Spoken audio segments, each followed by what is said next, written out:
এখানে চায়ের কাপে চুমুকে চুমুকে জমে ওঠে পড়াশোনার প্রতি ক্ষোভ কিংবা প্রীতি। ল্যাবের কাজ বুঝে নেয়া, রাজনীতি অর্থনীতি নিয়ে তুমুল তর্ক বিতর্ক, সাংগঠনিক আলাপচারিতা, যুগলদের প্রথম পরিচয় কিংবা মধুর প্রেমালাপ সব হয় এখানে।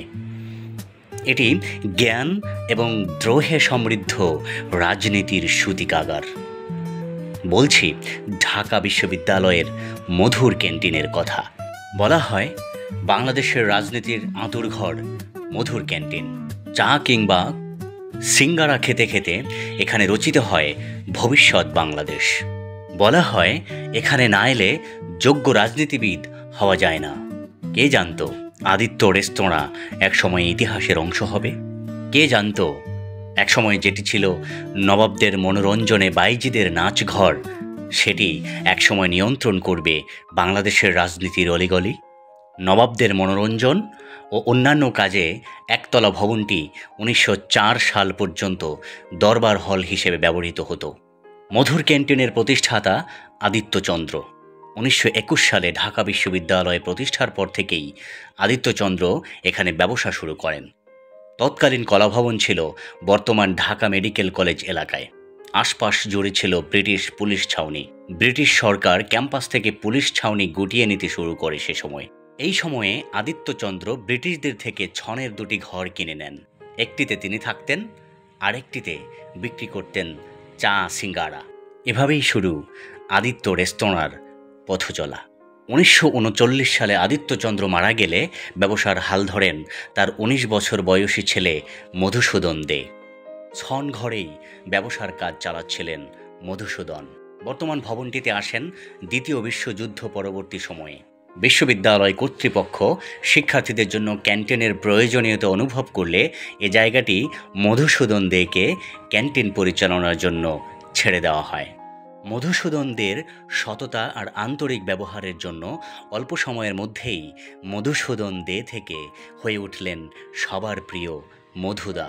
তার ক্যান্টিনে খাবারের আতিশয্য নেই, রয়েছে যুক্তিতর্কের ঝড় আর বহু মতের মানুষের সম্মিলন। জানা যায় মধুর ক্যান্টিনে যে বাকির খাতা ছিল সেটির নাম ছিল না দিয়ে উধাও। তবে আজকের দিনে সেটাকে কেউ ফাও খাওয়া নামেও ডাকতে পারেন। অনেকেরই হয়তো পরিশোধ করা হয়নি কাপের পর কাপ চায়ের বিল। তবে এ নিয়ে কোনো অভিযোগ ছিল না মধুদার। 48-এর ভাষা আন্দোলন, 49-এর বিশ্ববিদ্যালয়ে চতুর্থ শ্রেণীর কর্মচারীদের আন্দোলন, 52-র ভাষা আন্দোলন, 54-র যুক্তফ্রন্ট নির্বাচনী যুদ্ধ, 60-এর দশকে আইয়ুব বিরোধী আন্দোলন, 66-র 6 দফা, 69-এর গণ অভ্যুত্থান, 70-এর নির্বাচন, 71-এর মুক্তিযুদ্ধ, 90-এর স্বৈরাচার বিরোধী আন্দোলন আর সবশেষ 24-এর জুলাই গণ অভ্যুত্থান। বাংলাদেশের এসব রাজনৈতিক ইতিহাসের সঙ্গে মধুর ক্যান্টিন জড়িয়ে রয়েছে ওতপ্রোতভাবে। 1971-এর 25 মার্চে শুরু হওয়া পাকিস্তানিদের হত্যাযজ্ঞে বাঁচতে পারেননি মধুদাও।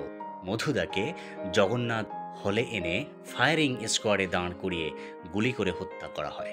স্বাধীন বাংলাদেশে নতুন করে আবারও খুলল মধুর ক্যান্টিন। এবার ক্লাস 5-এ পড়ুয়া অরুণ দে বাবার ব্যবসার দায়িত্ব নিলেন। নবকুমার ইনস্টিটিউটের শিক্ষার্থী ছিলেন তিনি। স্কুলে যাবার আগে ক্যান্টিন খুলতেন, ফিরে এসে আবার বসতেন। সেই সময় থেকে এখন পর্যন্ত চালিয়ে যাচ্ছেন বাবার স্মৃতি বিজড়িত মধুর ক্যান্টিন। মুক্তিযুদ্ধের পূর্বে পরের ছাত্রনেতারা সব ধরনের পরিকল্পনা ও আন্দোলনের ছক এখানে বসেই করতেন। মধুর ক্যান্টিন এখনও রাজনৈতিক আড্ডার কেন্দ্রবিন্দু হয়েই রয়েছে। বিভিন্ন দলের, মতের ও আদর্শের শিক্ষার্থীরা এখানে নিয়মিত মিলিত হন।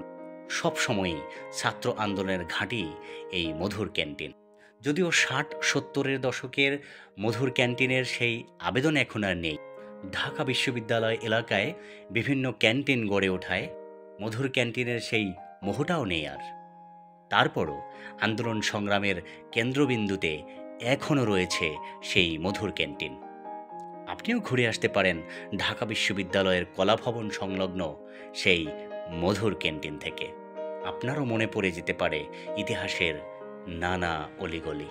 অভিযোগ আছে মধুর ক্যান্টিনে বর্তমানে খাবারের মানের তুলনায় দাম অনেক বেশি রাখা হচ্ছে। তবে এর সত্যতা যাচাইয়ের দায়িত্ব দেয়া হোক ঢাবিয়ানদের ওপরেই।